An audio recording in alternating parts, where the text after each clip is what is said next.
مشروعي مجبور زفتي كرنا شارع قامشلو ام بلشين حجدي ما بينجا بتشكي درنگ بو بسبب رفشة هوا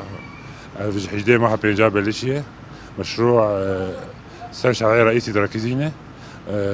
تكلفتها مشروع $1,300,000 كمية